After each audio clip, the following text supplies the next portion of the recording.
All right. Well, we've only got 4 episodes, and obviously, little Yuki-chan has a job now and has to go to that at some point. So we gotta. Yeah, it's fine. I got like an hour 40. Oh, okay. All right. Let's knock this out so I can sleep. Yeah. If you start, we gotta save little Eepy boy. if you feel like you need to go to bed, Bio, you can just say, "Hey, I'm falling asleep," and bounce. That's fine. Falling asleep.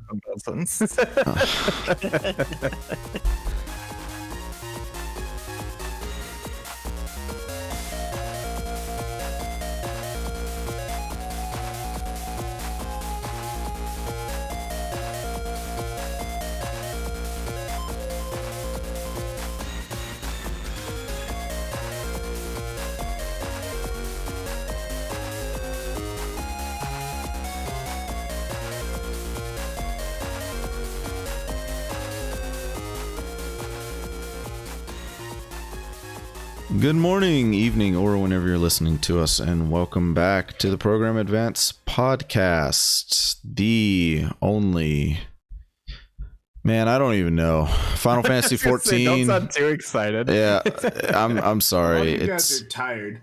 It's what this is. Well, I have had the longest. So this whole month, like a lot of my coworkers quit because my work introduced this like really bad system that put too much work on us, so they quit, which then meant that we had more work on us that didn't quit. And so I've had back-to-back sessions like since I walk into the door until I leave work every day for the last couple weeks, which is fine. I love my job, but it's just been like so you're not used to the back-to-back CBT sessions? I'm not, honestly, especially when it's back-to-back CBT sessions with trauma. So way to minimalize this job, Yuki.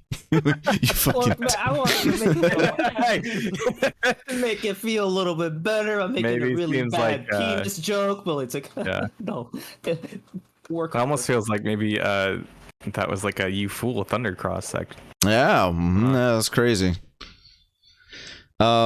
Yeah, so on my end, at least, I didn't even introduce anybody. Fuck me. Okay, hi, I'm Double. I love you, Yuki. I'm your conductor. Love you too. I'm joined by all 4 of my best friends this time. We all made it. We all made it. The gang's all here. Everybody's here. Somehow, miraculously, the schedule's lined up. Let's go. Bio, who is sleepy. Hi. Hello. Shorah, who has a new setup where we can actually hear him. Hi. After 10,000 years, Egypt is free. What? How are we doing that? Because Pharaohman shows up in these episodes. Oh yeah. Oh. Hey, there's a crossover there somewhere. You know, it's fun. Our other podcast between Prince of Egypt. Welcome to the Millennium Program Advance. Yeah, there we go. You know, it's funny. I'm going through my notes now. I did write an intro for this, and it was going to be like a eulogy, like, thank you for coming, but unfortunately, this is the final episode because we are gathered here today to mourn the passing of our title character, Megaman. But I'm stupid and forgot to read it. Is volatile and replicable, so he's coming back. You think though he actually it's actually him? I don't know what we mean by him in this sense, right? Ooh, that is a good question. The cynic in me says, okay, well, we can talk about that when we get to it. Yeah. There's things we need to go over as far as like, no, you cannot date the VTuber. Or the AI VTuber. I'm getting off on that. Yeah, we'll get to that in a second. I'm sorry, I got to go through everybody else. Yuki, who is got a job. Hi. I don't know. Hey, I get paid. You get paid now. I kill myself. Actually, no, I do have something. You get paid and you spend literally all of your paycheck on Megaman.exe toys. I have seen you purchase so many fucking battle chips. And like PTs and like Star Force thingies. Moving on to the Star Force thing. Yeah. The battle chips come in tomorrow, which is going to be great. Listen, I can't blame that you. was a I good spent spin. like What's the best I spent battleship like you got? $50 on fucking Common Rider toys today. I can't blame you for this. When I buy something that costs $400 individually in a lot that's God. only like 300, it's like, ah, shit, I hit the jackpot. Of course I'm dropping money on that shit. You know what? Never mind. Maybe I can blame you for that. Jesus Christ, that's a lot of money. That's half your paycheck? Sort of, kind of. Doing the math. I make like I'm gonna steal your fucking 700. paycheck. I make like Steal 700, your 800 a month, a week. A week? Yeah. I'm gonna. Yukki, with that kind of money, you could become a god card on Millennium Microphone's Patreon. Oh shit, I can. I'm coming for you, shiny Mew. Okay, and then finally, sorry, Jen. Hi, Jen. It's okay. I talk enough. People know who I am by now. No, we're good. I will eventually get back to writing funny intros. But anyways, One day when we get settled in life, all of us will be here. And So- do things. by the way, because I haven't posted the previous episode as of this episode's recording, and there's a very good reason for that. I'm working on it. Well, yeah. So, Look at that. I'm just messing. 1, depression. Oh no. 2, because not gonna make a big deal out of it, but I just found out my father has stage 3 or 4 Oh my god. prostate cancer. Oh shit. Dude, I'm so fuck. sorry.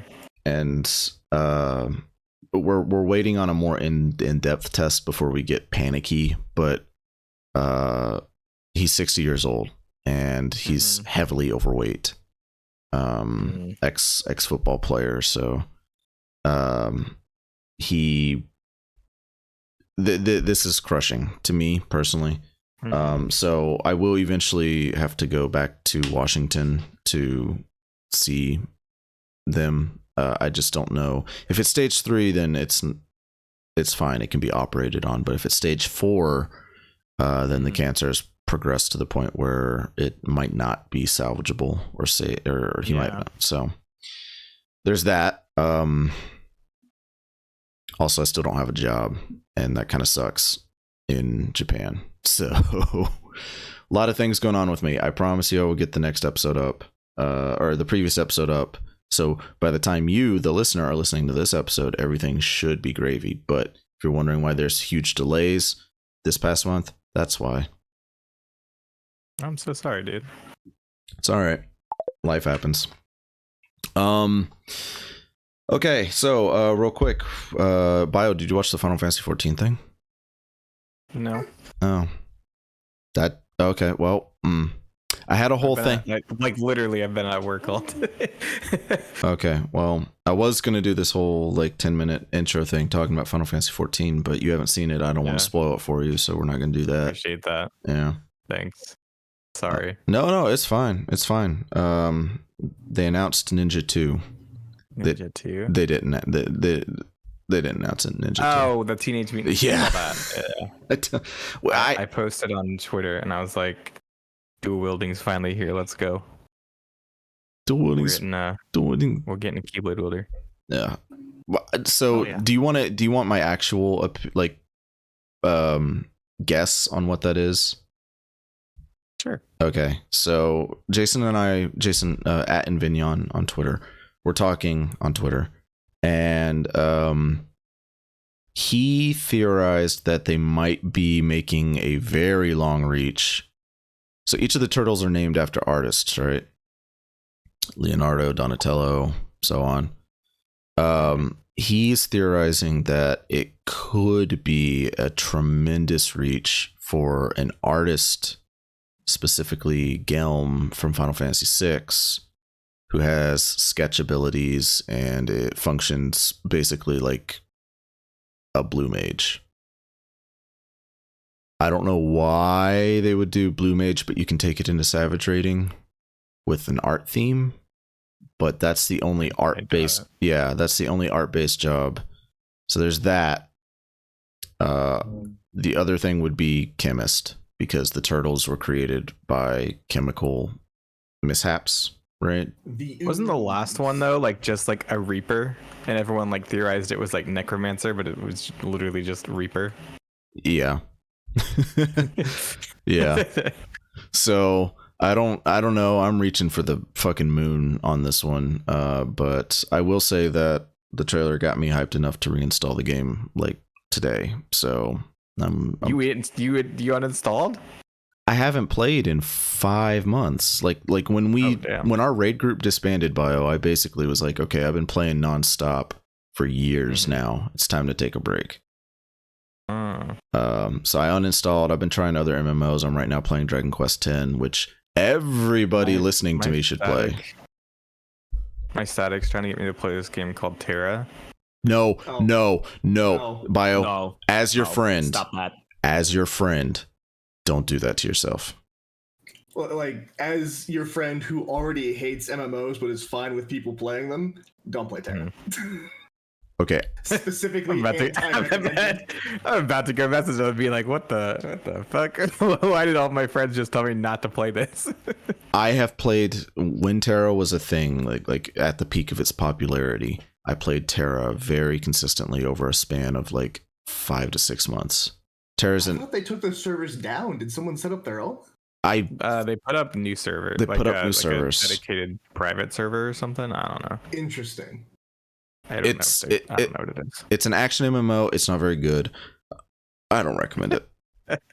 If you want to play a new MMO, you should come play Dragon Quest X with me. Maple Story. No. 2, There's a 2? which is a thing. There's a 2 now. God.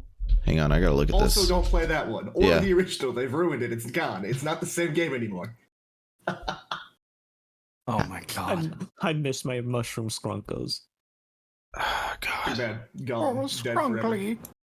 Oh, you know what I need to finish is Harvest Moon. Not Harvest Moon. What's it called? Harvestella. Story of Seasons? Harvestella. Oh, Harvestella. Yeah. I actually... I got to like the end point, I think. I got like 2 new party members. And I was like, I thought I was at the end. What? were the... Oh, it's a farming simulator. Even if you beat the story, there is no end. Well, no, that's not true because Okay, I'm actually really bad at the farming too. I don't think it was very well implemented. The farming was not very Because- well implemented at all. Because Okay. I feel like I'm always at like 2 gil. Okay, Like, I well never now have any kind of wait, income. no, that's you. the farming is not well implemented because you can crack the system over your knee in one in-game year. Yeah. Literally, here's what you do, right? Whatever season you're in, consider that season like a bust season, right? And just start trying to plan ahead for the next season. The big ones to get are like the corn. The corn sells for a lot of money, so you want to buy up as many seeds as possible. Yeah. The onions are pretty bad. Don't do that. What is it? Corn, turnips. The turnips are pretty good. If it's winter, don't spend a penny on anything except the fucking frosty. I forget the name for it, but they're like frost cabbages. Those sell for like 2,400 gold a piece. Like they're really, really good. I platinumed Harvestella. I did literally everything, filled out my fairy book, beat all the bosses, all the secret bosses. Like, I thought Harvestella was a fine game, but the farming was probably not implemented the best. And the combat also was actually not great. But, I didn't like the combat. yeah, combat was pretty shitty. But when you realize that, because early in development of Harvestella, there's actually interviews. They wanted it to be a turn-based RPG, and then they pivoted to action RPG, and you can tell that they didn't have enough. That makes sense. Yeah, they didn't have enough development That time. makes a lot of sense, actually. Yeah. You know what else also makes sense? Megaman. Yeah, Megaman. Are you sure that? Well, I respect the transition. Yeah. I don't know if it's true. I'm just trying to account for time. Oh, That's Wait, totally what do you fair. mean? here. Can you Since not, I like- missed last I don't think the episode, plot let of the me game let makes me sense sometimes. Or I don't think the Yeah, plot of the go show ahead, makes sure. sense sometimes.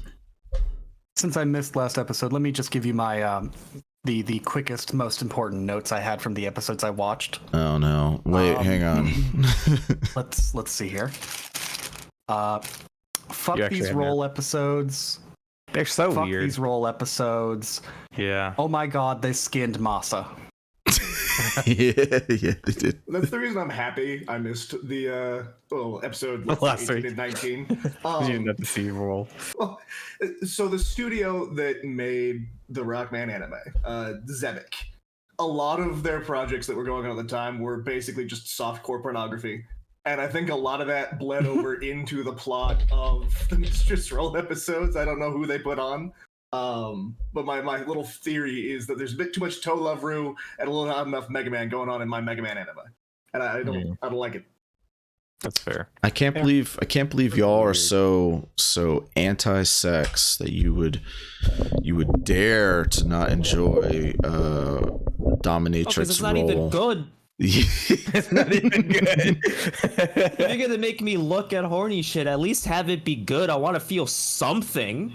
I think it's also the fact that it's like 8-year-old kids who are going to be watching this show. Yeah, That no. bothers me in particular. I don't think I need to teach my 8-year-old son what a dominatrix is, and I don't want Mega Man to try to do that either. Yeah. Well, Yeah, I I'm totally think. I'm literally looking at Twitter and what Yuki thinks is good, so I have to agree with Yuki on One sec, honestly. let me doing that. add on to that real quick. Yeah, no, that's fine. No. I don't Well, want to. anyway. I have a private now, so I Guys, can close it off. join you in. Oh yeah. Hashtag gay porn. Stop. The Stop. classic Shonen twist is revealed in this can't- episode, where you can't- Mega Man must fight Stone Man and Bomber Man, or if you're watching the dub, Blaster Man, because bombs are used by terrorists, and you can't know what those are, kids. Yeah. We're not- However, Mega Man's not going to be fighting entirely on his own, as his friends are worried about for this quick moment. No, you see, Chad and Protoman have been elected as his partners for this semi-final match. Now, you might think, where have I seen this before? I have a list of the top 3 most popular examples of where the hero is required to work the arch nemesis. Goku Damn, and this dude Piccolo. Are you is just hung. reading it? Okay. Goku and Vegeta. Goku and Frieza. Dragon Ball's been around for a very long time. Oh my god. I'm done. Okay. Are you- So the first. With that part of my notes, yes. Yeah. No, I was sorry. I was talking to Yuki. Oh well. So we were so for Yai's close call, I put down, because the very first thing that I really heard, because how I watch these episodes, right, is usually I watch the episodes with the window open on one monitor, my notepad open in another, and then like I'm playing a video game, right? And then whenever I hear something stupid, I pause the video and go take Wait a notes. second. Yeah. So, well, for these couple episodes, yeah.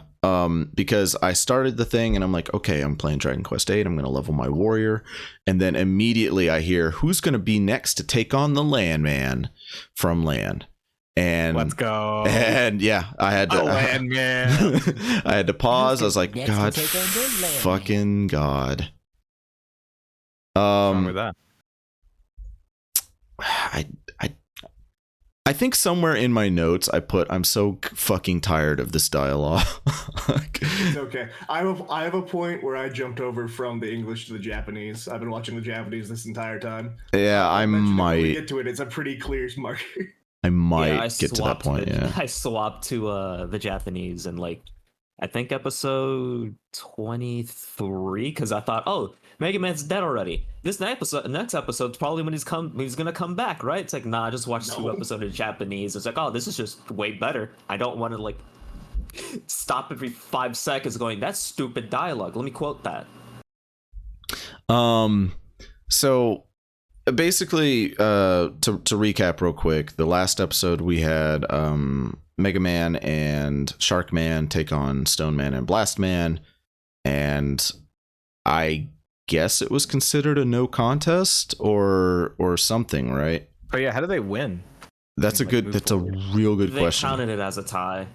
Oh, that's right, they did. Okay, so they counted it as a tie, and now we get another doubles match. This time, Mega Man and Protoman versus Stone Man and Blast Man. Now, I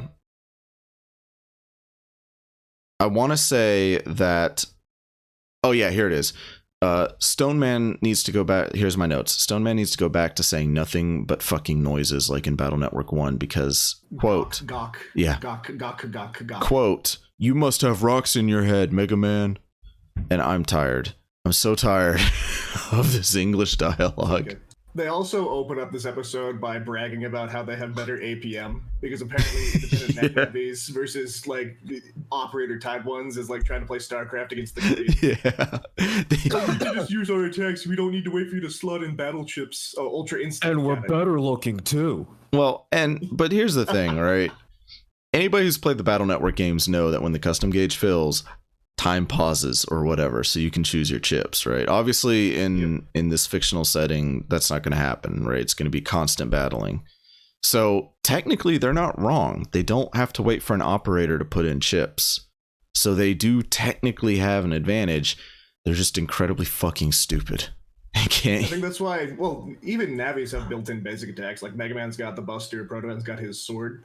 And I was noticing this where later on in the episode after the fight starts, actually there's probably a few episodes past this, but they do their diligence to show that Bomb Man and Stone Man are only attacking right as Lan is about to slot in a battle chip, and they really emphasize that Lan's not good at it, apparently. So, and I'm like, well, isn't that what the Buster is for? You throw a couple of attacks to get the enemy on the defensive, and then you slot in the chip while they're responding to one attack, so they can't respond to you slotting in the chip.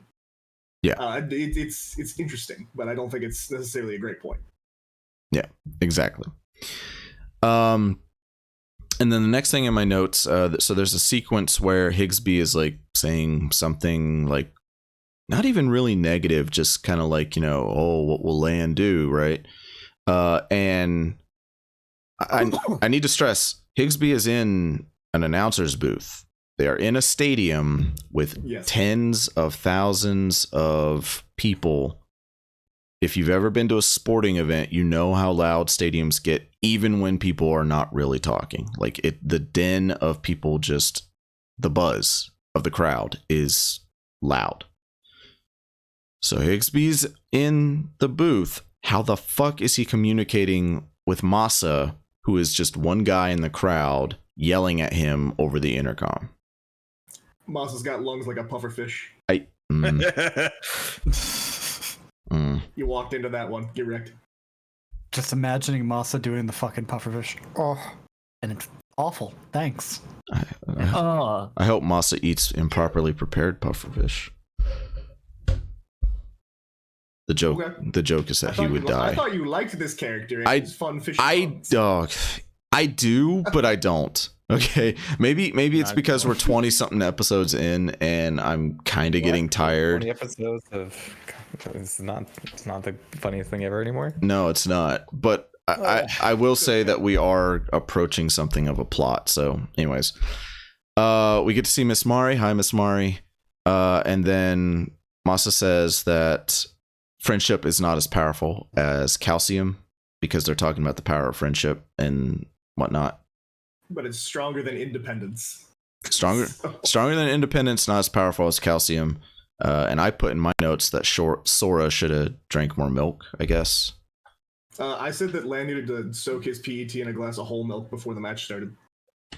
Why? What? Well, because calcium is stronger than friendship. Calcium is stronger than friendship, and that's what they're going to be using. So why not use the best tool available? Yeah, if you dunk your PET in a milk, that's all the calcium in the world, right? So you'll be fine. He's just gonna throw a jug of milk at Shad's head, and that's it. Yeah, that's basically what Dr. Curry did in the games, right? He just took like a little piece of Hub's umbilical cord, and he slapped it inside the motherboard of a PET, and did a little like ooh necromancy chant, and resurrected his son from the dead as a hero, right? That's what happened. Yeah, that's exactly what happened. Arcane pagan rituals to bring forth spirits of the damned, or something. Oh my god, or something. So and while that or like they scanned the baby's brain just before it died and somehow raised the baby PET. Oh my That's god, so sad. Remember, no, it's not a neural that Mega Man's built off of. It is a binary equivalent of the human genome So Yeah. you could even just make the argument that Megaman is not a binary like program. He actually works on a not ternary but quaternary, I guess quaternary. What do you get? What is that? So regular computers go off of zeros and ones. Yep, I knew that. And that's just the way they communicate things because it's off or on. But your DNA is like A, C, T, and G. So if you wanted to efficiently, I guess, put the human genome into a computer program, you'd need to come up with 2 extra states of whatever, right? What are those states? A, C, T, and G for your Hungry. DNA. Not hungry. Probably like what? You have to do like a quantum computer or something like that. I don't know. It's a topic to look into later. It's trying to be like completely serious about this. I'm completely serious about everything. No, I just completely took the piss out of it. I'm sorry. I was about to say. God. That gives me the vibes of like Soma though. Have you guys played Soma? Yes, very good horror game. Or if you make the print of the brain, is that the copy or is that the real person? Which is an interesting question, right? Because whenever we get into, Well, they've already talked about copies, right? In this show. not yet. We're actually getting to that because we're gonna see like a bunch of copies, like well, kinda, because like when Gutsman gets fucked, right? He's got a backup. So Yeah, is I missed that episode. Yeah. So is like when you back up, when you back up some. Okay. No, I Navis aren't people. They're not people. They're not real. Data can be copied. It's not purposeful to get all bent out of shape about whether or not they've got souls. They don't go anywhere when they're deleted. It's just a computer program. Don't date the AI. Don't date the AI. What the fuck? Do you believe that? I'm not a transhumanist. I will say that much. What is that? I am. You believe that humans can evolve past their fleshy bodies and become fuck, immortal in computers? dude! If we hit Deus What? Ex territory, you better believe I'm getting all them nano machines. Fuck them. Okay, have fun with that. I'm built different. I don't need neuropathy to function. Okay, have fun with that. Anyways, so they're eating like at a picnic when this discussion is going on, right? And I think Masa's friendship is not as powerful as Calcium Line like got Miss Mario hot and bothered because she like walloped Masa in the back of the head and like called him a nice guy. Called him a nice guy and knocked him face first into a plate of sushi, right? So he just got friend zoned.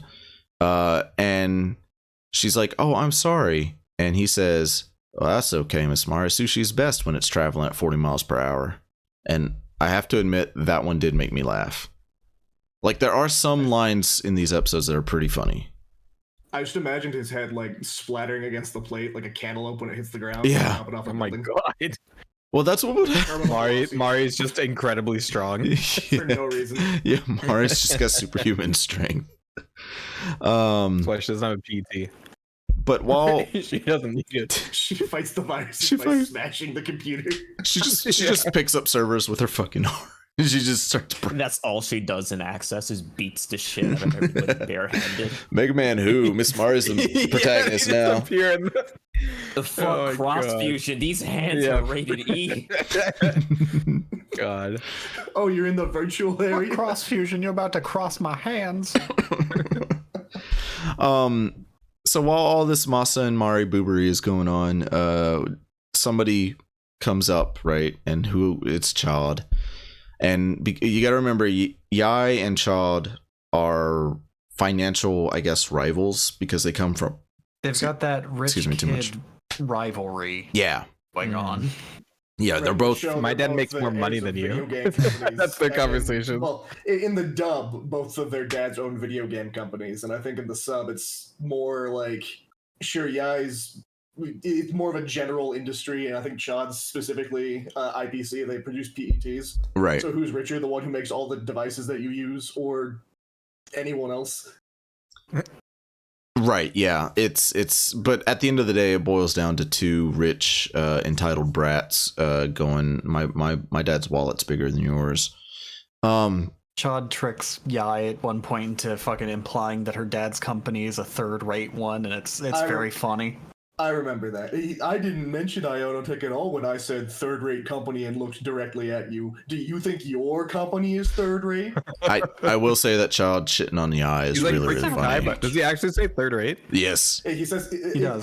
my notes Yes. say, Ionotech is a third-rate company with a fourth-rate CEO. Play your last pathetic chip, yeah. Like that's good. Yeah, that's good. And then he just keeps going, right? Like as he's leaving, Yai challenges him to a net battle, and so he does the Japanese thing of like poking Yai's big forehead and says, "Oh, watch out! If you get too much more angrier, that vein will burst." See you, this big forehead, and then he just walks away. Like, that's like a really big insult? not insult, but like whenever you're being cute with somebody who literally like you think is a child, you poke their forehead. So like Naruto, right? Another anime example. When Sasuke and Itachi pokes Sasuke in the forehead back when they were like friends or whatever, like brothers, would do that. And then when Sasuke finally beats Itachi and says goodbye, Itachi pokes him in the forehead. Is it that Sasuke beats Itachi, or is that Itachi dies of a terminal illness before he can beat Sasuke?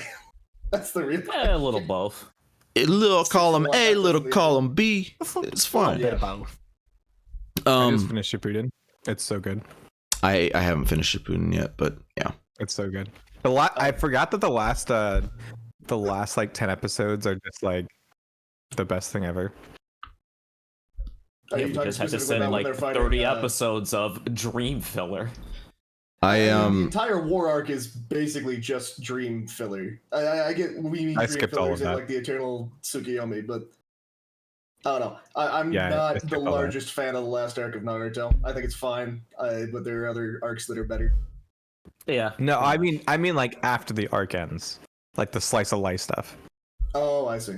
well, they're trying to wrap everything I love that. up, you know, and kind of. Sorry. No, you're. No. I was talking about the anime, like the slice of life thing. I wasn't talking about I us. thought you're like, let's wrap this up. No. I want to talk about Naruto. I'm not done. Don't spoil it. Well, now to be fair, yeah, I haven't, so don't spoil it because I will eventually get to it. And maybe who knows? I might even get into Boruto. I don't know. I love Boruto. Boruto's great. Oh, Get the fuck out of here. Okay. Fuck you guys. Fuck you. Fucking Yukki disgusting. Jin versus Bio Double. Let's go. Fucking. I will say though that before I get to any anime, I did say I would eventually start watching One Piece. One Piece is good too. And Good luck with that. yeah, everybody says, luck with "Oh, that." you should watch One Piece." I'm like, okay, how many Just episodes? read it. It's faster. As a One Piece fan, good luck with that. I'm not a big like manga guy, I guess. So I'd probably just rather watch the anime. I dropped One Piece somewhere around, I think, a little bit after that major time skip that happens about, I don't even want to say halfway through. I don't know how long it is now. It just got really samey after a while, and I got bored. I dropped it at Wano just because I haven't had time. Well, Yeah, Nah. that's fair. now that the live action thing actually looks halfway decent, I think maybe I should start watching One Piece. But anyways, so yeah, the forehead thing, that's just something that is like a cutesy thing. Like when you're playing with kids or small children or people who you generally think is childlike, you kind of poke them in the forehead and So then you just treat them like a child. basically, and that's exactly what Child is doing here. Which is fair because Yeah, Guy it is gets, like 8 and Sean is like 12. True, So yeah. there's an age Yeah. gap there. Yai gets understandably pissed the fuck off and screams that she's got to get her fucking strawberry milk on. And how Yeah, So which she goes to which a- The visual does that gag- imply that she's like just an alcoholic? Like she's like, I need to go get my wine. That is the implication. that is the implication, yes. Awesome. But That's so my funny. favorite She goes part to is a- where she just summons a car from the ether without even like touching a dial or pressing a button or making a phone call, and proceeds to drive it off the side of the stage and then into Yeah, the because ocean. she and it's decides only to go after to you a see the big restaurant splash under that's the right on top water. of her car. Yeah, she goes to fucking Rapture, right? She goes to fucking Yeah, Rapture underwater. to get her goddamn strawberry milk. Like the entire time, I'm just sitting there. I'm Better like, be please show fucking like splicing. I want to see Yai juicing so she can shoot lightning out of her hands. Come on, do it. Yeah, you won't do it, cowards. You won't do it, cowards.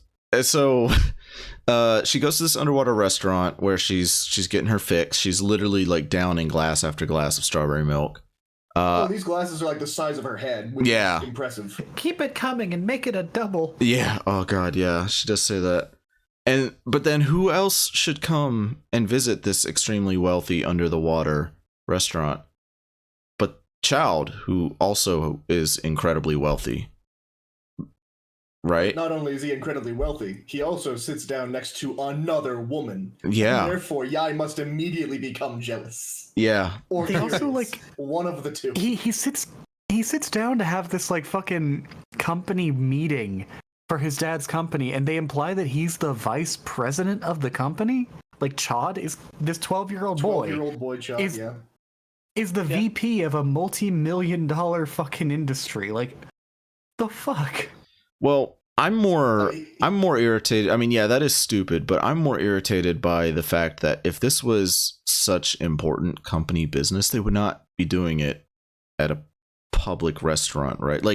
Like you do meetings at restaurants to lock down deals, yes, but you don't sign contracts necessarily at these things. You go to an office to do that, right? Because And also you got don't sign lawyers, contracts paperwork. When you're 12 and your signatures are not legally binding because you are a minor. Well, yeah. Oh, you know what? No shit. That's Chad's dad just being smart there. Oh well, I didn't sign. My son, who's My legally a son's minor, 12, signed so it. the deal's off. In fact, I'm Really gonna legally listen to not this binding. baby? I'm suing you for enticing a minor into a binding legal agreement. That's Give me your company. that's awesome. That's how he became a Hostile fucking takeover. billionaire. So while all this is going on, what are Lan and Megaman doing, right? Because they're the main characters of this show, so they got to be. I mean, this has got to be some really fascinating stuff. Yeah. Slotting in the same 3 battle chips over and over and over again, just like everybody who plays Battle Network 2. Wind Damn. Fan Gator, Wind Fan Gator, Wind Fan Gator. Damn. That's I'm true. calling all of you out. Or- I'm calling all, not you guys, but or- I'm calling all of you out. Or if for some people in this fucking call, whatever the little bamboo shoots are, and then fucking swap to tomahawk form, and then fucking invis. You fucked idiot. I hate you so You much. should've prepared Should for have it. gunned out cold. Should have blinded. Should have done anything. You have judgment. You could have got rid of my Indivis several times, mister. I'm gonna use my Navi chip over a hole. Okay, listen. Okay, I'm gonna use- Okay, I'm gonna actually, use- no, I'm wait, gonna whoa, use- whoa. I'm gonna use Life Aura and then replace Life Aura with Barrier 200. Okay, I actually have a bone to pick with you guys because you're talking shit about me and I'm not even there. What the fuck is that? What's wrong? What's wrong, Mr. Program? Okay, wait. No, yeah, we got to ask because we are talking about programmer advances in this episode. Bio. Yeah. If we were to leave you to your devices to make a competitive battle network folder, would Yeah. you put program advances in? I'm Of not. course I would. Okay. See? Because if you get syncs like the whatever. What program Uh, advance would you put in there? That's a good Sorry. question. I'm gonna mulch this kid. He's not ready. Yeah. Watch me. So, while Bio is practicing the program advance,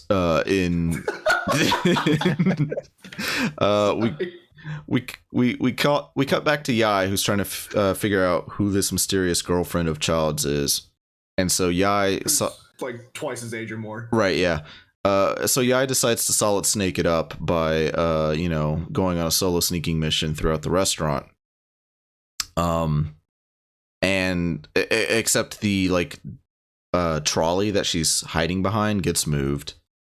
And so she has, Doesn't notice for like a solid 5 minutes. yeah, because she's talking to Glide or whatever, and she gets embarrassed and runs away.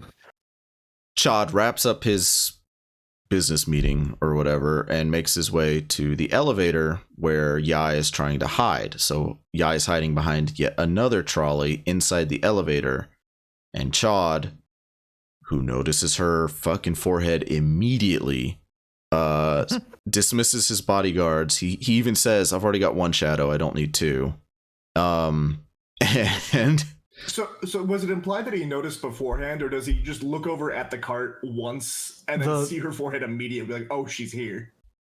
It's absolutely implied he knows, because the line was I already have one shadow. I don't need two more. Right, because he has a shadow which is reflected off. Well, not even reflected. It's his body blocking light and creating a literal shadow. I do genuinely. Yes, but she's also shadowing him. Yeah, I do genuinely believe that the localizers made it to where Chod is. I don't know how the JP version is, but the English version, I think that was the intent, was that Chod knows Yai is trailing him poorly because he's not an idiot. Like, for all this anime's faults, Chod is not a fucking moron. He knows what's going on. Even in the JP, which I switched to a little bit after this, it's made clear that he acknowledges that Yai was there and he knew what she was doing. So I know he knows she was in the restaurant. Yeah, at the very least. So Chod looks over to the cart and says, you might as well try to hide the moon. You can come out now, like making fun of her big forehead again.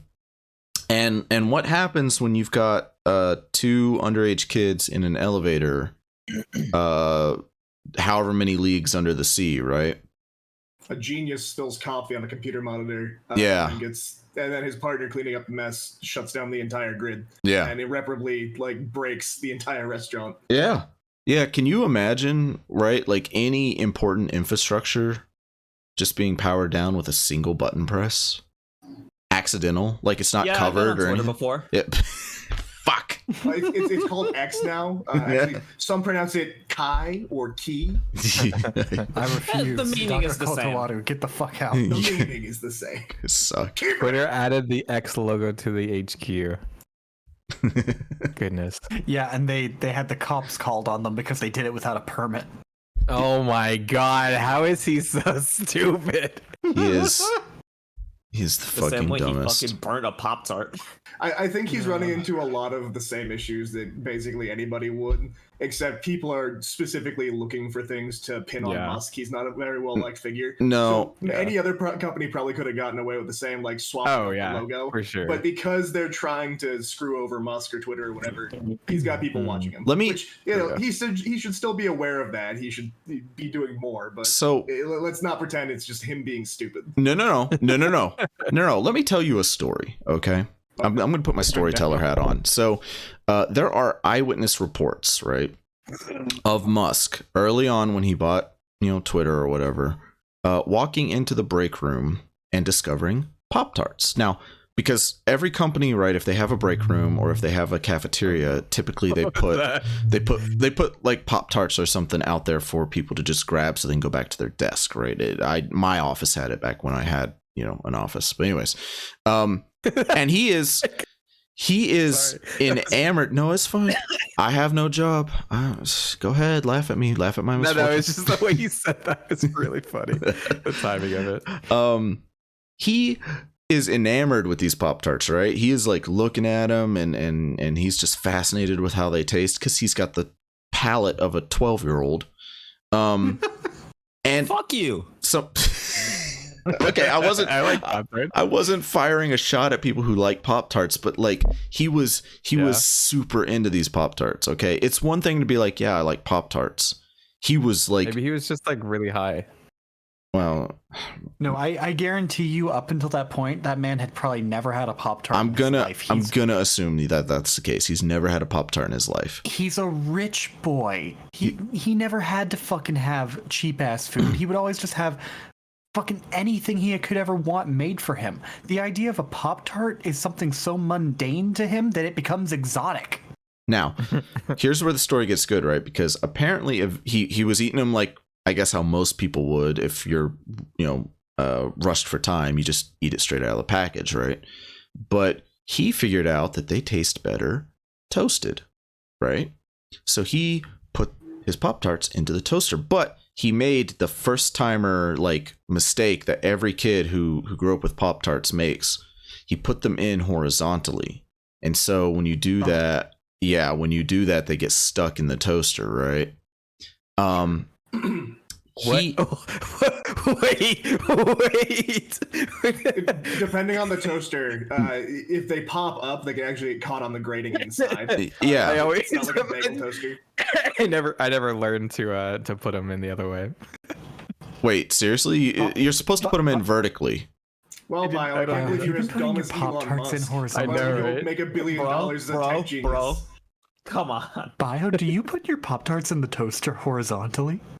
Bio, do you put the Pop-Tarts in wrong? Yeah. Oh my fucking god. Bio, do you do over or under for the toilet paper in the bathroom? There is a right answer. Over. Okay. There is hope. Don't worry, There's guys.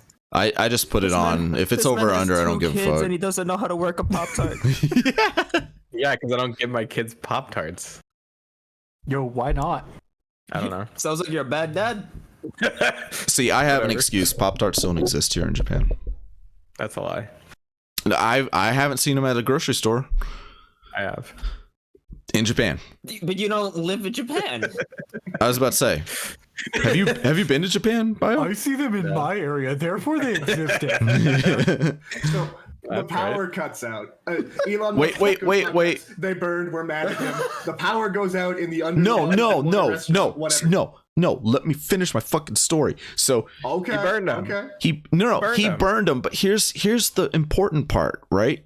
He tried reaching in with his bare hands to pull them out, burned his fucking hands, and started screaming at maximum volume. Fuck, it's hot.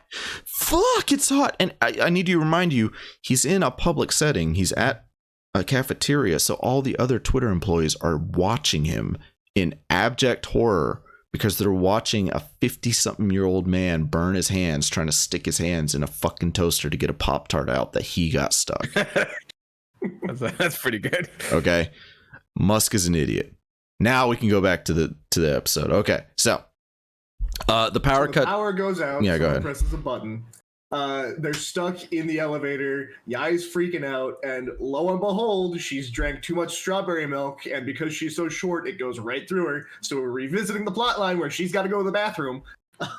It's such a Because weird. that's- I hate this. milk. I hate it here. Yeah. And Sean's just being like cool, level-headed, like Protoman. How long until the match? But Yai's like, glide, turn the power back on, and then jack into the elevator, and then fix it. I hated this plotline. Yeah, I Although don't. I did like summon a toilet for me, kid- please, for the love of God. as a kid, I was like, oh hey, plot like character development for what's his face, Chad. Chad. You- I was like, you- he's a good guy. Yeah, you do see the softer side of Chad in this episode because he recognizes that Yai is scared for her life. A 'Cause they're- little piss baby. a little piss baby. This is actually where I swapped over to JP because they're climbing up the emergency escape ladder because Chad needs to make it to the match and he's given up on the tech support fixing the elevator. And Yai is afraid. He asks her if she's afraid, and then he says, "Oh, don't worry, I've been afraid too." I'm like, the real Chad would never experience fear. So I go over to the Japanese, and he does not say that. What does he say? Says, "Are you going to climb up the ladder or not?" And she says, "I'm going to climb up the ladder." He's like, "Okay, go first. I'll stop you from falling." The real Chad would never experience. Yeah, I would. Yeah, Real Chad would never empathize. there is this tendency. This child is a bitch through and through. If you, The I JP think version actually just has Chad kicking her off the ladder. No, so Gotta help. I took it more so that like stoicism is viewed more as like emotional strength to Japanese audiences than it is to Oh, like yeah. Americans or others. So when Chad says, "Are you going to climb up or not?" he's staying very calm, very like even toned, and it might be reassuring to her. That's how I read it. I have a minor in Japanese culture. I don't live there, so whatever. no, you're right. No, that absolutely is what it is. If like don't get me wrong, empathy and like being kind to people is not a foreign concept here, right? You see it all the time. Right.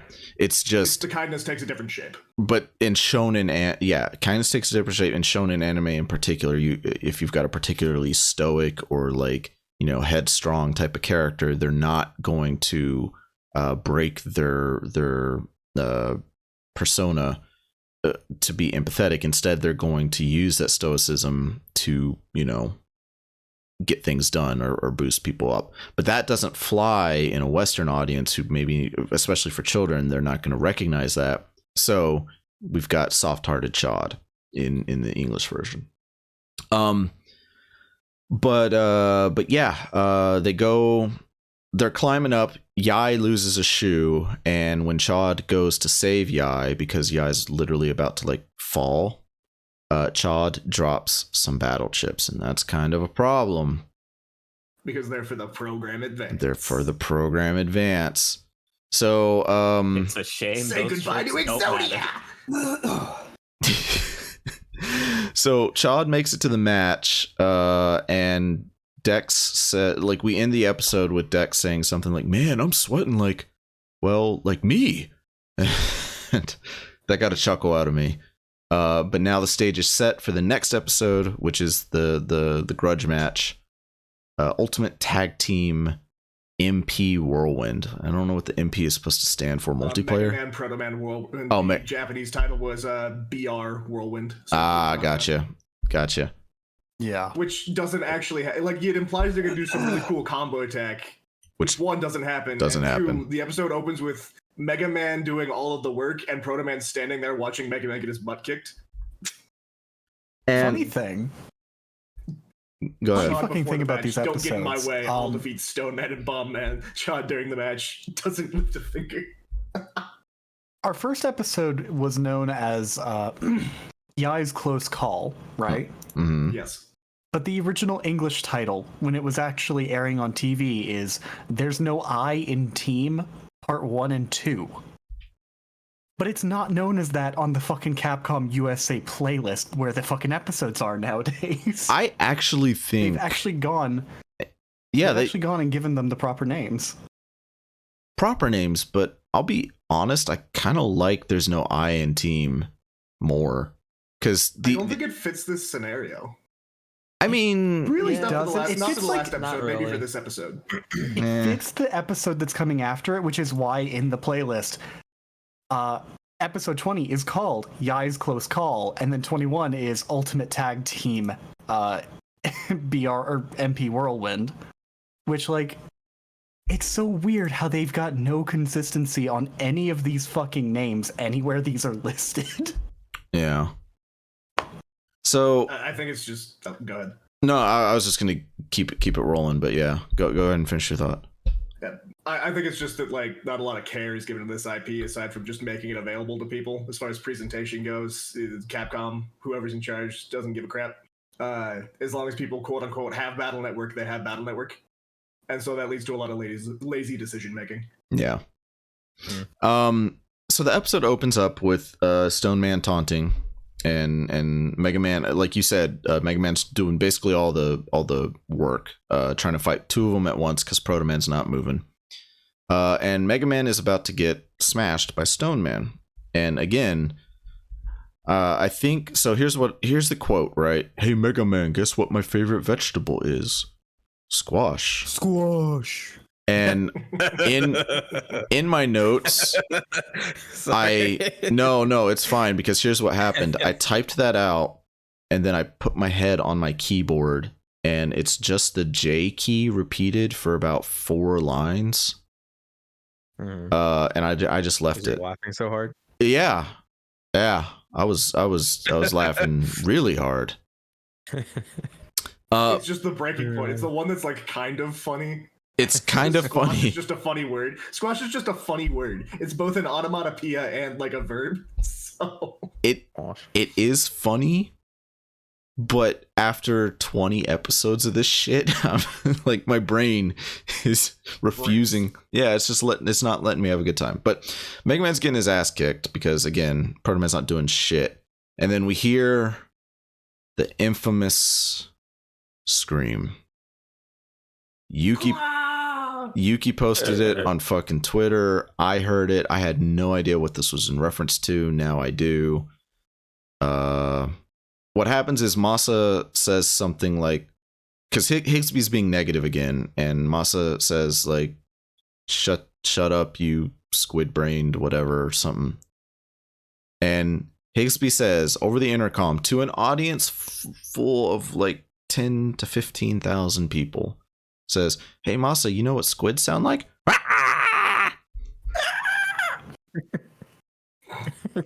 Is that all? Seriously? Man, I don't know. It's a dick. I was glancing at the subtitles during this, and it was some sort of fish reference, and I'm not up on my fish vocabulary in JP, but I thought Masa was like telling Higsby to go off himself by sleeping with the fishes, effectively. I didn't watch the JP episodes, but that sounds more in character, I guess, on the JP side. But yeah, on the English side, it's literally just Masa called him a squid brain or something like that, and Higsby because he's And then Higsby just screeches. Hey Masa, you know what squids sound like? It just Yeah. ear destroys Just immediately everybody in the screams. yeah blows the eardrums out of everybody in the fucking arena. Higsby, you petty man. So finally, Protoman decides to take action because Mega Man's getting his ass kicked and he's tired of watching it. And so he immediately attacks Mega Man to get him out of the way. You are the Goten, and I am the Majin Vegeta, and this is Majin Buu. I'm going to go fight. You are in my way. I'm going to knock you out like a Just child gut and bury you punches under him. 3 pounds of rubble that you cannot move because you are too weak. Yeah, exactly. Protoman buries Mega Man to get him out of the way. And Yai shouts out something about the power of friendship. Like, "Can't do this alone, Chad." And Chad's like, "No, I totally can." And that's meant to be like No, I her can't. I'm built warming up to different. him. Right, I yeah. Like, can warming up. and I she will. calls him an Fuck idiot you. in like the playful like baka way. Mhm. In the JP here, he's like, "Stupid Enzon, don't you know that you can't do it alone?" Blah blah blah blah blah. Because Or Yai's something like that. got a little bit of a crush on Chad. What? No. Oh, yeah. That's not, I They- hope that they doesn't come up hate for the each next other. 2 seasons. Hey And now. then have God no for development her. whatsoever because Yai needed more to her non-existent character to not exist. Man, I hope they also don't make it a weird love triangle for no reason next season or anything. What are you I- talking about? wait. She's got character. It's just all stored in that giant 5 head. I fucking forgot about that plot form. Yuki, I hate you. I hate you so much. So we'll get to it in Access, I'm sure. Yeah. So Protoman deletes Blastman like right away. Like it's not even a contest. Which is actually pretty cool because I got tired of his bomb puns. But Stoneman retaliates by burying burying Mega Man, sorry, under an entire army of Quake Ones, which is really funny to me because in the I don't know in the JP, but in the English version, all the Quake Ones are like giggling, like hoo hoo hee hee hoo hoo. Which, Like Mega Man gets out of the rubble eventually as Protoman's doing like this big 2-sword whirlwind attack that takes the place of any enticing swordplay choreography that we could be seeing. And Mega Man just stabs Stoneman in the eye with the electro sword. And Stoneman drops all the Quake Ones on him. yeah, and I will. Stoneman says this is a waiting game. Get it? Because wait, like. I hate That's this not the fucking dub. that's not the shake weight virus. That's not the shake weight virus. And then he says something like "Goodbye, Protopunk" as he tries to kill Protoman. And oh yeah, here's where I wrote it down. I liked it better when Stoneman couldn't talk. But thankfully, Protoman does eventually defeat him by cutting him up into tiny pieces. With the Rasen Shuriken. Yeah. Kishimoto stole the Rasen Shuriken from Protoman. That's exactly what happened. Hell See yeah. it. See it. Except Rasen Shuriken's so cool. It's so cool. it is actually pretty cool. Like I'm not the biggest fan of Naruto. I think the Rasen it's pretty fucking cool. Dude, he shows up to the fight and his eyes have the slit pupils because he's just drawn on QB Truck or even get by at that point. And you're like, whoa, it's a serious situation. And then it's just 6 billion cuts. Kakashi can't even count the number with the Sharingan. Freaking cool. Like that It's pretty metal. That and Sage Mode are like just the 2 coolest things in Naruto for me. Anytime Naruto just Oh, gets to that's- body somebody without caring. Like when the shonen protagonist kills someone unapologetically, it's always super cool. Yeah. Mm. How How far have you gotten in Naruto? I'm done. I finished. Oh no. let me because I stopped watching a long time ago. It was Shippuden. I saw Sage Mode. I think it was right after Sage Mode's fight against Pain. Cool. That's sort of like the jump the shark moment for Shippuden, so totally fair to stop there. Okay, because like I saw Sage Mode and I'm like, oh, this is so fucking cool, and then I was like, I'm gonna keep watching it, and then I never did. So maybe Divine Fate, if it does get worse after that, maybe Fate was like, hey, you know what, you're good now. If you just use like a filler list thing to skip it, it's not that bad. There's not much left after it, like, don't get me wrong, but it is sort of like the peak of Shippuden as far as Naruto's concerned. Well, the peak of Shippuden. Gotcha. So anyways, Protoman, sorry, I had to remember where I was. Protoman does defeat Stoneman, but Stoneman has the regen program. He Like, falls apart like Which is Lego blocks, bullshit. and they What put is themselves that back together. loser? Yeah, how dare he bring Tango into this fight? Nerd, Yeah, just idiot, cringe loser. So he's got a core at the middle of his big rocky body that's the actual, like, stone man. And Right. all the rocks are just, like, Lego bricks that protect him. So all the cuts that Protoman was doing was just breaking the Legos apart. And he still had, like, the little bit inside of him that was actually, like, the Navi. The rest is just armor. And he's not break type Protoman, so he can't break the rocks, so he's SOL. yeah. So Stoneman regenerates, captures Protoman, and tries to smish him like a bug. But finally, Lan reconnects with Megaman, who we thought was dead because he's buried under a whole fuckload of Quake 1s. And Megaman says, hey, Lan, send me all the mini bombs you can. Do it. Just send it all. I'm going to detonate them to get out of this rubble. While I was down here, I watched 127 hours. I don't want to be here anymore. Blow me up. Yeah. Please put me out of my misery. It's either that or chew my arm off, and one of these things has to happen. I've made up my mind, Len. So Lan fires off like all the mini bombs in the world. Mega Man detonates it, right? And as the detonation is going off, all the Quake 1s are going, uh-oh. Which I thought was silent of the JP. Oh, are they? Okay. It's probably an upgrade in the English if you don't want to take this too seriously. Yeah. He breaks out of the rubble. He's ready to go. He says, let's send that blockhead back to the gravel yard. And Lan uses the program advance for the very first time successfully. Because he was able to master it right before the fight started. Correct. And he deletes Stone Man. Except not really. Because the blocks come back up and they try to go back to life. And then it just cuts to a single frame of Protoman already having his sword extended downward. And then, like, the orb gets cut in half. I feel like they shaved out a bit of a scene there to save some time for the episode. Yeah, probably. Yeah. But that's cool because we got rid of those losers and now we can get to what everybody wants to see.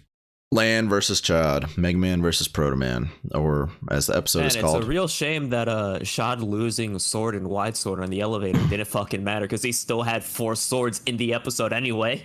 Well, his entire folder is just swords, so he doesn't have the single copy of wide sword he needs because he realizes wide sword is a garbage chip. You might as well just use sword if you want to. Well, And he has a long sword. Here's my thing. If you're such a like hotshot net battler, Chad, why the fuck do you only have 1 copy of what you need for Program Advance if Program Advance is so fucking good? Like, well, here's the thing. Like, in between this episode, in between the episode with Stone Man and this episode, he just magically gets another copy of Wide Sword anyway. Right. He just goes back down the elevator. Yeah, he just jumps down as a chip trader from Protoman. Higgsby's in the lobby. He's like, okay, we're going to go until we get a wide sword. And he just pulls in like he just went to the 99 chip trader, guard, he 1 put in, like- asterisks. And eventually a wide sword pops out. It's like, okay, I can use this code. He just Alright, so he it's See, what we're not empties all it of seeing out is Lan's the with mini like bombs. 3 hours of chip grinding that happens between every major fight. So, I just All right, assumed he Hixby, likes to call so his dad. while Or Lan not wasn't Hixby. looking, I stole half of his mini bombs. Let's put this in the chip trader and hope for the best. yeah, exactly. No, Chad would Oh, just yo, like a would base? just give like he'd walk up to Higgsby, give him a check, and then just like punch out the glass and just rifle through the chips and grab a wide sword. Yeah, I don't exactly. even think he'd like that. Punching the glass would make too much of a mess. It's not elegant. He'd take out an X-Acto knife and cut a circular hole the size of his hand. Just reach in and grab it. So the episode opens. The episode's called "Battle to End All Battles." The episode opens with Masa's giant fish banner and all of Lan's friends coming together to cheer him on. Right, power of friendship. Yep. And in the background, the simulation is like you have a 97.2% chance of beating Megaman, Protoman, and Chad's like 2.8% chance of a miracle. That means I have an 100% chance to lose. No. Well, I Chad, like in the dub. In the dub, it's just anything could happen except me losing. yeah, I was about to say, Chad, you don't understand statistics, right? Because that 3% is real. You could totally fucking lose. Nothing in a competitive game setting is 100%, right? Other than if I press light kick, it will 100% put out a light kick. You know, like that is the only thing that's guaranteed. Everything else is completely like you don't know. And so Chad's sitting here saying 97%. That's bullshit. I'm guaranteed to win. Is just him being cocky and ridiculous. We cut to the W3 goons who are mad that they lost to a bunch of children, which is really funny. Count Zap has sour grapes about the whole like tournament in the first place. He's like, oh, it's probably stupid to be there anyway. Well, and then Match, who's like the redeemable one, he's like, I'm gonna root for Lan. Do you know just how many fans are rooting for Match? There's no way he can die here. Nobody matches Match. Well, Blister me, but there's no chance of me dying. Yeah. Well, Did you catch it? I was gonna say though, like they have kind of every right to be upset at this tournament structure because it's bullshit, right? True. But Yeah. them losing to It's children is not the tournament's fault. Well, I mean, it's been this was not entirely supposed to be, random. Like, a hyper-competitive, the arena was not just built for the N1 GP. It was built for many different things. The N1 GP just happens to be there, I guess. And this is 100% just a tournament for kids. Like the dub has been very clear about this. Yeah. The sub has been very clear about this. World 3 are the odd men out here, and woman because Mad's there. Where you get like the fucked up 30-year-old thing about men and this women tournament- just showing up to beat up kids. The fucked up thing about this tournament is that they just randomly decide at some fucking point to go, oh yeah, by the way, it's a doubles tournament now. Yeah. We're running out of episodes, so we need to get rid of 2 of you Or- at the same time. Or, hey, losers, let's pull a slot machine, and if you're lucky, you can just come back to the tournament. Like, just the dumbest Did shit. you lose? Well, now there's a random chance you're back in the game, even if you left. Green Man's Welcome back If in you it, want- baby. If you want to get back in the tournament, play magical chairs, musical chairs, same thing. Magical chairs. Just one chair and a taser attached to it every round. My brain Oh, these- immediately, for whatever reason, defaulted to, oh wait, Yu-Gi-Oh, magical hats, and wait a fucking minute, that's not Oh, okay. You know what? That's fair. All these entrants have been clearly cheating this entire time. Oh, it's fine. Fuck that. We'll give them 5 minutes to get back and like to do the things they need to do, and that's fine. So the battle begins, and immediately Chad loads up a sword because Protoman, of course, and Protoman is throwing out puns. Let's cut to the chase. How about a little off the top? Like blah blah. And I just put the word fuck. Like I'm too tired to even really write commentary on it. Yeah, that's the bonus of the JP. For the episode it matters, they don't have stupid puns. Yeah. And because this is supposed to be like your big serious fight, like this is the big Yep. deal, and I don't need all this shit. But we get a glimpse of Pharaohman waking up, and then we get Let's fucking go. which is cool, because I mean, from a kid's perspective, right? This is the first time you're probably seeing Pharaohman, and you're like, oh, who's that? You know. And then we get to the probably the most famous thing out of the Battle Network anime, which is the gif of Lan just literally going to town throwing mini bombs into his PET. Yep. I have in my notes, Lan throws mini bombs for 20 minutes until Protoman dies. Yeah. Like literally just all the mini bombs into his PET. But it doesn't matter because Protoman uses Aqua Sword, right? Which Yep. somehow summons a tornado. I don't quite know why Aqua Sword summons a tornado. He does this a couple of times, and I think it's meant to be some approximation of Sonic Boom. because he'll do things like slash, and then he's got like 10 feet between him and Mega Man in the previous frame. He'll slash and then Mega Man goes flying into a rock. I think it's just he can swing so hard that he kicks up wind currents, and it's an elemental sword, so it gains that element. I don't know. I'm spitballing. No, yeah, And like it's probably just his own ability and just using the chip like amplifies it or whatever. yeah. Let's see here. And then we cut to Lan, who's I think this is actually important. So when you're at a competitive event, right, like an Evo or just a fighting game tournament or something like that. BN6 is at Evo this year, by the way. It is, yeah. That's so funny. That's so cool. Really? Yes. Yeah. It's wow. It's a side tournament. held It's by fan. It's a side tournament. It's not a main event thing. But the fact it's that held by a random fan. yeah, but the fact that they are doing something like this, like somebody thought ahead and was like, "Oh, yo, we can totally do Battle Network matches." I think that's cool. And eventually, like, for example, Catherine, right? The block puzzle game about a horny guy who's cheating on his girlfriend. That game also was a side event at Evo, and because it was so quirky and weird and strange, it actually blew up and got a lot of people interested in competitive Catherine, which is now a thing that I think makes its way to Evo at least every year now, like as a side event. If it does well at Evo, people might stop complaining about PS4 not having a player base. Yeah, there you go. But anyways, so what Lan is doing right now is he's taunting Chad during the match.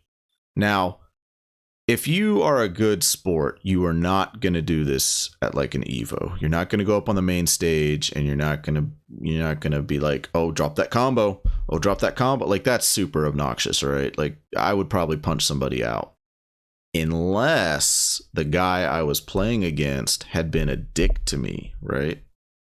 If somebody's previously been a piece of shit, then I'm definitely going to shit talk. And that's kind of what Lan is doing. Even though he's respectful of Chad, he's still pushing Chad's buttons and recognizing that Chad is getting like put on tilt a little bit. So I think it's Impressed. yeah, Sweating a little bit. he's sweating a little bit. So I think that's a good, What's wrong? good Small thing. penis, you can't dodge a mid-con? In the what is that, JP? The justification for why those work is that Lan's gotten so good at putting chips into the PET from the program advanced training he's been doing in the background that he's throwing the mini bombs way too fast for Protoman to keep up. I don't know what's going on with like the trash talking otherwise, but yeah, basically it's just mini bomb, mini bomb, mini bomb, mini bomb, mini bomb. Yeah. And eventually they both just draw their cyber swords and start like literally duking it out in a sword match, which looks pretty cool. Fire versus electric? I think it's fire. Yeah, it's fire versus electric. Yeah. And it looks pretty cool. Like I said, like the animation is pretty good. It looks good. It looks so good they use it twice. They use it twice, that's correct. And the weight of these two titanic digital beings just fucking going at it, like Goku and Vegeta just fucking fighting each other, is actually causing the infrastructure of the stadium to crumble. That's so cool. I thought that was Pharaohman, honestly. I didn't think it was them. Well, No, so the fucking double program advances causing Pharaohman to reawaken is what's and going on. as correct. Now we'll get to that because that's really stupid. When you find out where Pharaohman is, it doesn't make sense. But we'll get to that in a minute. Pharaohman exists for a reason. The reason is stupid. Yeah. But speaking of stupid, Lan is very eager to say, "Chad, I don't care about your 97% chance of victory. I'm too stupid for math class. I like gym. Meet me out behind the bleachers and we'll do a push-up contest." I love it when a character is just too stupid to fail. It's the best. Welcome to Shonen Anime. Fuck your probability. I don't know what that word means. Miss Mari's like, "Lan, you really shouldn't say that. I'm your teacher." I swear I taught him long division. No, you didn't.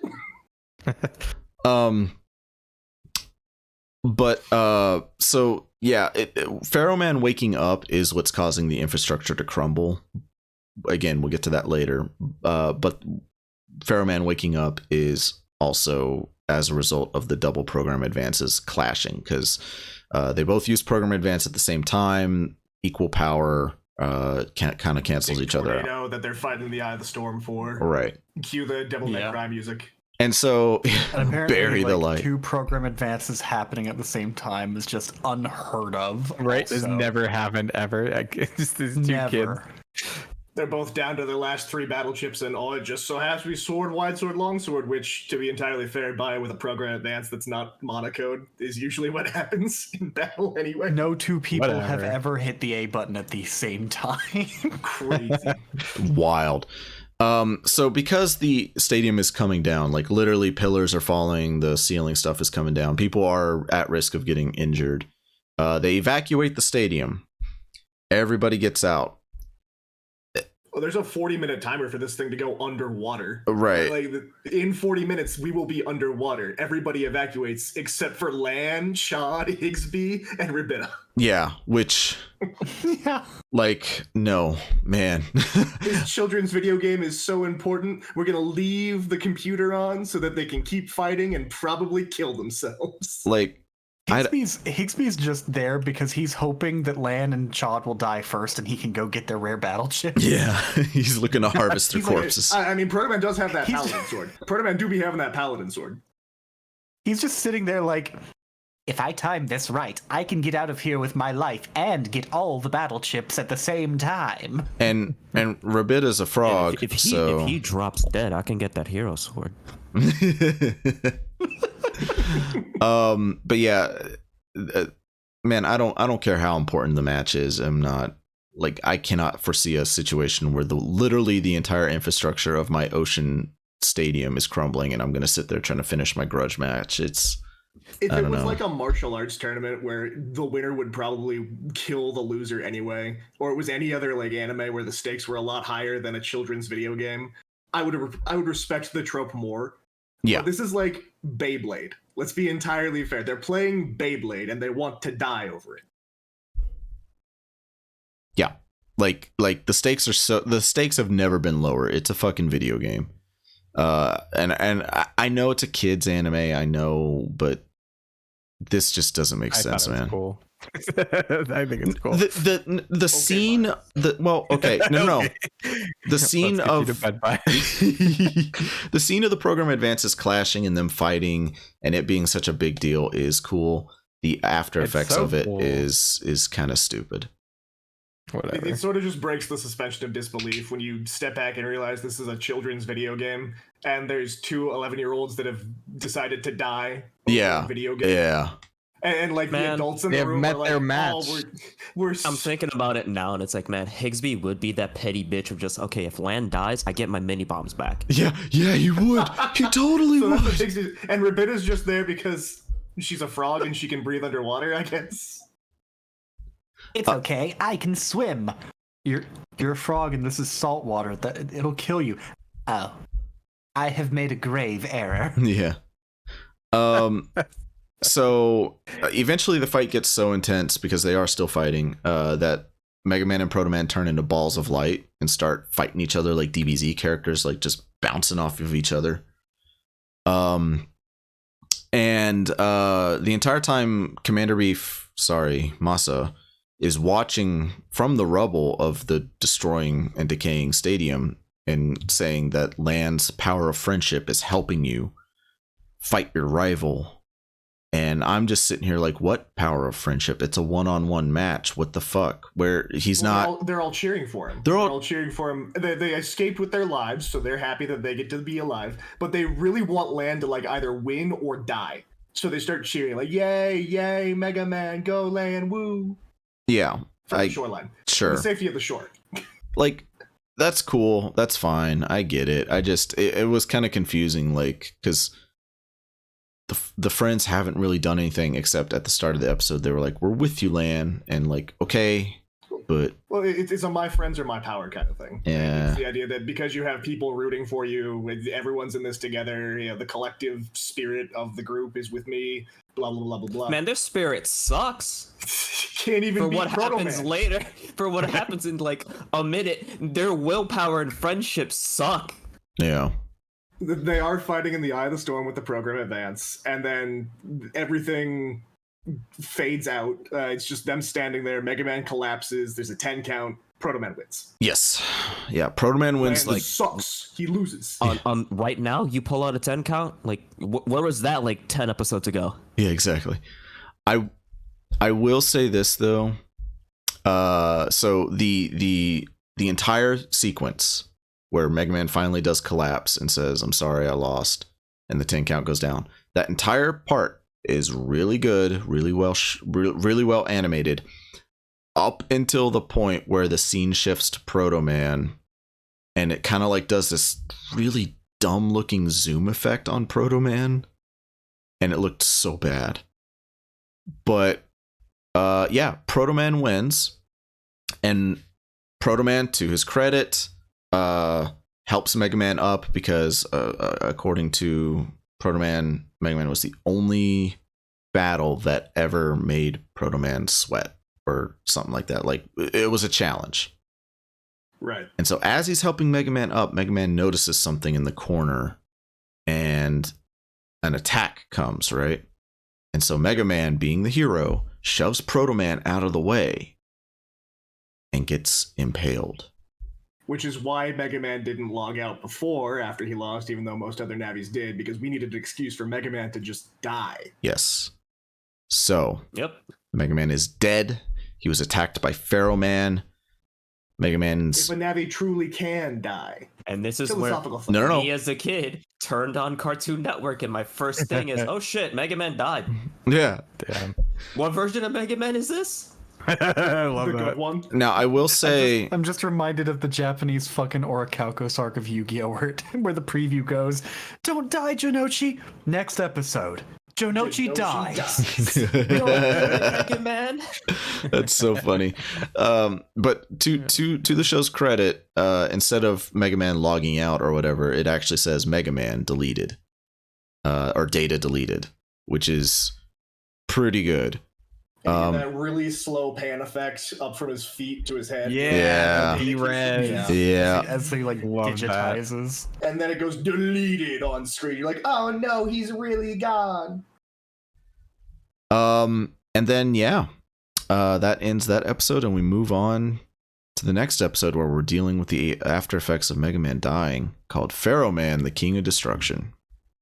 They shove Lan onto a So helicopter. nothing happens in these things. episodes. Yeah, Nothing happens in the next 2 episodes. The most important thing Which we is learned that perfect Wily- because I gotta go to work. okay. Oh fuck. Well, the I'll, most important thing that happens is that we All right, learn that now before I leave, I got one thing. One Yeah, thing, just because interruption. my bad. you can interrupt me whenever. I interrupt I all of you all the time. I swapped to Japanese, and just jumping ahead because I need to get this out. I didn't know the beef thing was a thing also in the Japanese version of him just entering a room and going beef. Oh, yeah. So when I swapped to Japanese, he goes into Higsby's shop and just goes beef, and like the most depressed sounding Japanese saying beef in English just fucking knocked me on my ass at work. that's great. With that, I'm gonna go catch the train. All right, bye, buddy. Good one, Yuki. Love you, buddy. Bye. Boy. Bye. Oh.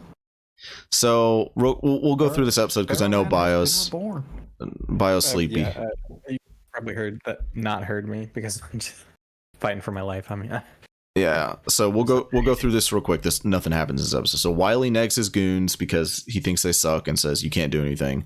But it turns out He Wily, pastes like 87 copies of Stone Man and Blast Man. yeah, he's got an army of Stone Man and Blast Mans. And then all of the stone men are purple. Yeah, and the ones that are red can talk. The purple ones can't. He didn't have time to copy over the speech module. yeah, you wouldn't copy a Stone I don't have time Man. to copy all 5 brain cells. Fuck that You shit. wouldn't download a Stone Man. Yeah, you wouldn't download a Stone Man. We I see would. Miss Hikari. Hi, Miss Hikari. Looking cute as always. Lan is depressed, big mood. Totally understand. What? They put him in a helicopter in a catatonic state at the end of the last episode because Oh, yeah. just deleted. He was like, no. That's literally how the episode ends. Yeah. Mood, that's how I feel when my Tamagotchi dies too. So Lan is roaming the city in a depressed state. having crying he went to fits. School early. He went to left school from early, school yeah. Early. The world is ending. That's why the storm starts. Because Megaman is dead. And he's crying, and I actually put, oh, don't cry, man. Now I'm sad. Because it genuinely is touching. They're trying to riff on the end of BN3, where in the game, Mega Man does like delete himself to get Lan out of the alpha computer, so Lan can escape. And then it's like, hey, Mega Man was always there for me, waking me up in the morning, making sure I did my homework, getting me to school on time, etc., etc. So Lan tries to live his life as best he can without a Navi. Are we sure? Because doesn't Battle Network 3 come out after this episode? They merged a lot of the elements of BN1 and BN3 together for this. So it might not be riffing on it, but I'm pretty sure the idea of Mega Man got deleted was passed down from Capcom to Zebek. Probably, yeah. When this came out.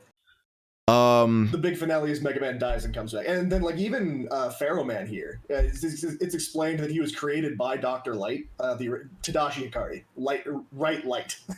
Right. Because you can pronounce it both ways. To run networks in the same way that Alpha was the first version of the internet and was kind of just in charge of the net in general. Yeah. So there's a lot of like BN3 narrative beats here without actually being BN3. Yeah. And that brings me to my next point. Why the fuck would you make your AI NetNavi thing that is designed to control the internet, right? Control the flow of the internet. Why is it a sarcophagus? Why is it an Egyptian sarcophagus? Why is it designed like that? Listen, the dude was just really into Egyptology at the time. He Don't judge a watching person's Prince of fucking. Egypt. He had the song stuck in his head. He needed to make a cool Navi out of the concept. He didn't want to do Moses Man, so he made Pharaohman. Just don't judge a dude's wait. fucking hyperfixation. At least Pharaohman has a role here and in the manga, unlike the fucking games. So I'm sorry, wait. So I heard Moses Man and I heard Egyptology, both of which are words that should not exist and don't. Are you guys okay? Are you guys having strokes? Like, I'm pretty sure you just need to pick up your English again, bro. I guess. Yeah. Japan too long. Fuck. We cut to all the PETs of Lan and his buddies, and there's this mysterious ring that just so happens to look like the Hikari logo. And they're all rotating and they can't get rid of it, and it's really funny. Then There's this weird bug on our PETs. Why is this data here? Why is it making this weird sound? And then we cut to What the fuck? the cyber team headquarters where Commander Beef is sitting at the end of an incredibly long table with 40 slots for people, and he's addressing his only 2 agents. Commander Beef, can you please hire more than 2 agents for your fucking cyber team, dude? And then can they not be like 15-year-old girls? Yeah. Can they be like trained in any way aside from being clairvoyant and running a flower shop? So a fun little fucking manga fact. Yes, Tuffy. Yeah, there we go. A fun manga fact here, since we finally got to the point where this motherfucker's introduced. Pharaohman only ever appears in Battle Network 1, has basically no role except post-game boss. He's Fucking in BN2 pisses me off, for starters. I as a remember. As a program advance? My point is, in the games, unless it's the fucking GameCube game, he got no fucking role. He got no role to fucking play. In the manga, however, he's actually a relatively major character because, in the manga, Pharaohman is a guardian of the Undernet who is the one responsible for teaching Mega Man and Lan about perfect synchro and the ability to use style changes. That was pretty That's cool. weird. I love that. I love that arc. He's pulls also up like 4 a surprisingly sarcophagi, and they comedy-focused like character. Yeah. And they Yeah, contain they, the like- previous Hokage, and you just stop the 4th one from coming out. Yeah. Naruto's dad's gonna beat you up. This is the Naruto episode. I always found it very odd that they like never. I know it's probably just because like writing, they didn't know if they wanted him to be the son of the Hokage, but they like never mention it, and then all of a sudden they're just like, oh yeah, that's the kid's, like that's the Hokage's kid. It's like, I think it was pretty set in stone from the start that Naruto was the son of the 4th Hokage. you think so? I think that was like one of the things Kishimoto went in with an idea of. Yeah. Gotcha. So It just the- seems the so reason- odd. It feels odd because it feels like the people in the village should realize that and like recognize that and maybe not treat the kid like shit. But here's the thing. Fucking Naruto was born on the same day as the Fox attack, and therefore people don't know that he's the fucking son of the Hokage.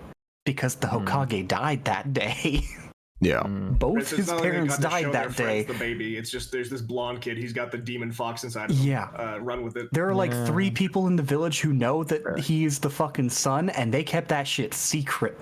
Because we really needed Fuck to you, have a third consistency Hokage, between you the fucking early racist episodes where asshole. Naruto was an underdog and the later episodes where he's just a prodigy and the son of the 2 strongest ninja who ever lived, and also like the great grandson of the first Hokage and the inheritor of the entire freaking Leaf Village. He's part of the upper class now. Naruto's been a 1%er from the day he was born.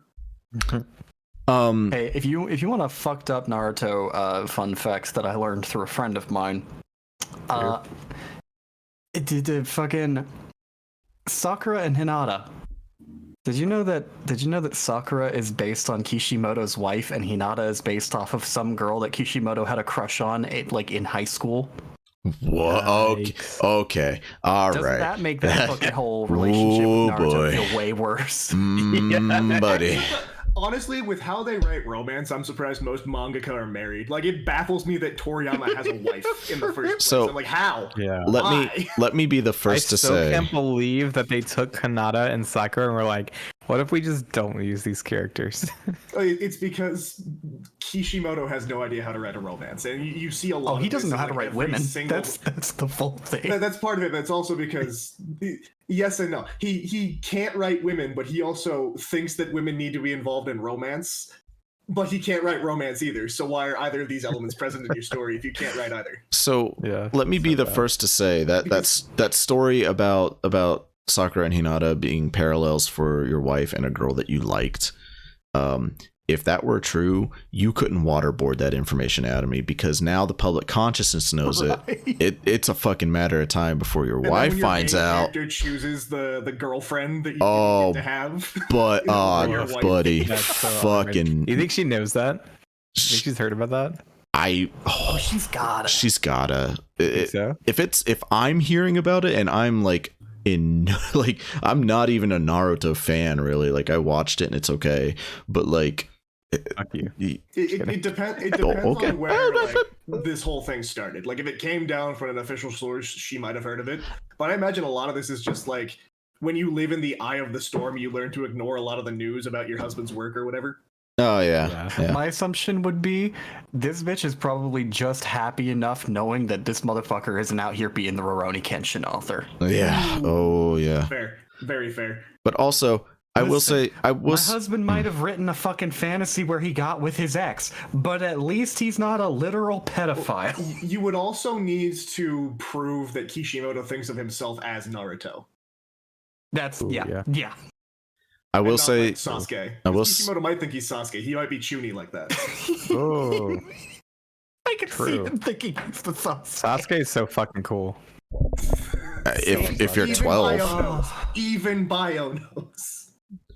I will say this: You know who else I is can- cool? I- Pharaohman, who I was can- reborn. I can dunk on Naruto because you dunked on .hack bio, and I saw it, and I will not let that stand. Yeah. Okay. Anyways, all right. Yeah, let's wrap this up. So here's the thing that I was alluding to previously about the stupid thing about Pharaohman and the dueling program advances. Okay. So Pharaohman is designed to control the net. That makes him a very powerful net Navi, right? Or AI or whatever you want to call him. And they recognized that he had the potential to literally cause wanton destruction and death. So what they did was they moved him to, I believe in the English anime, they call it a silicon chip, right? So let's just pretend they shove him on a USB drive somewhere. They don't immediately delete him. They don't delete him because they say that if they tried to delete him, he could counterattack, which, like, no, but Put him whatever. on the chip and snap the chip in half. Yeah. He's gone. They're halfway there. They put him on the chip and then they suspend the chip in some like anti-earthquake chamber and lock him deep underground. So he is not connected. He is not connected to anything resembling the internet. He is on a chip. It's completely sequestered, underground in a concrete box. How? Costs way more than the $2 hammer at Home Depot. Correct. Why? How the fuck does two NetNavis on the internet, which he is not connected to, wake his ass up and transport him to the internet? How? It's like even Well, within the suspension of disbelief that is the Megaman.exe network, right? Like being able to connect wirelessly with your PET and solve problems. Even within that framework, that doesn't fucking make sense. Even if you believe that Double, the you net is- see, Go ahead. there's a simple explanation involving theoretical physics. I will. Yeah, I was about to say I'll fucking kill you. But like, even assuming that we run on this idea that the net is just like a parallel dimension, like it's actually a version of reality that now exists and not just data, zeros and ones flowing through silicon, it doesn't it doesn't make sense that he can sense this if he's not anywhere nearby. And plus, what is proximity on the net even? Like, Yeah. No, I don't know, it throws you so see, much out the window. the chip fell out of the box during the fucking tournament, right? Sure. A dude spilled coffee on the box, and then Oh, the chip okay. fell out of the box, and it just so happened to land perfectly into a chip reading slot on a nearby computer. And they didn't just take it out to get him off the net. They very specifically left it in there. Maybe it got stuck. Yeah. I mean, if that fucking Empress chip could get stuck in a PET, sure. We're not talking about Empress Roll anymore. No more of that. Okay, so yeah, to wrap it up, the 5 PETs, right, with the rings, land. I had to get Mega Man's data back. Yeah, so that's the emblem. It goes LAN. Yeah. LAN or Netokun, whatever. yeah. They combine their PETs. Mega Man's symbol rematerializes, and surprise, Mega Man's not. He's dead, but he's not really dead, and he's gonna come back. Which also opens up a big question: is like, And then we see Lan's dad came back. He just says, "Hi, Lan, I'm here to help."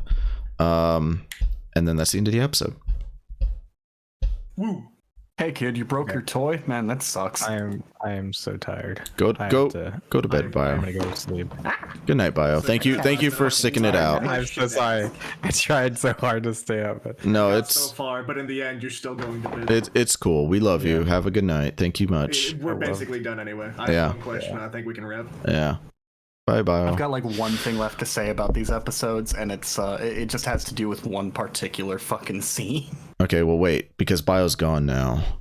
Hey Bio, you're not gonna watch this part of the episode. Let me tell you something, you motherfucker. If you ever insult .hack again, if you ever say a negative word about .hack again, I am gonna come to your house and I am going to uninstall Final Fantasy 14 off of your machine. All right, I'm gonna go in there. I'm gonna manually delete everything related to Final Fantasy 14 off of your machine.